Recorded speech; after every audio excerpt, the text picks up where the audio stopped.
what if you're looking for some passion in your job? Let me give you two ways to think. One is accepting opportunities.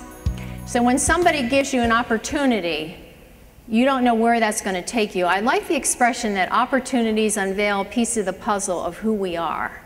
So you do something and that can lead to something. When I was in the Army Nurse Corps at one time, I was asked to give a presentation, a hospital-wide presentation on cardiology.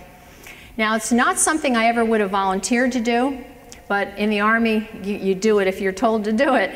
And what I found is how much I loved putting that presentation together, doing the research, presenting it. And so many people said to me, have you ever considered teaching? I had not considered teaching at that point. But you see, that opportunity gave me a little piece, unveiled a piece of the puzzle of who I was. When I eventually went for my master's, I took a minor in education and went in the field of education. I had planned to be a clinical nurse practitioner in cardiology and made a switch.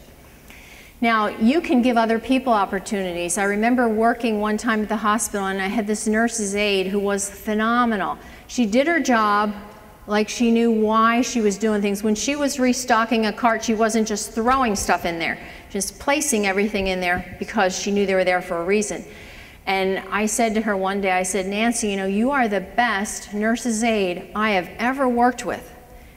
I think that you should be a nurse. Have you ever considered being a registered nurse? And she said no. Now, she was a nurse's aide and her husband was an orderly and they had one child. No one ever gave her the idea of thinking of herself in another way. 4 months later, she enrolled in our BSN program, and 4 years later, got her Bachelor's of Science in Nursing. That she had an opportunity, but just your words can really be powerful. Now today, her husband's still an orderly. She has a phenomenal job as a nurse. They travel all around the world because she took that opportunity with somebody saying something. And here's another thing, positioning. Here's where you say what you want in your career. Like, I think we should always be positioning for the next position. I like the expression position today for the position you want tomorrow. So what is it that you want? How can you be proactive? When I went to the University of Penn, I always say this was probably the best thing about the University of Penn for me in my master's program, when I would meet with the faculty and I'd look around the room and I'd see all book covers that they had framed. And I thought, oh, I would love to be an author someday. And I thought, you know, these people are regular people just like me. You know, if they can do it, maybe I can do it.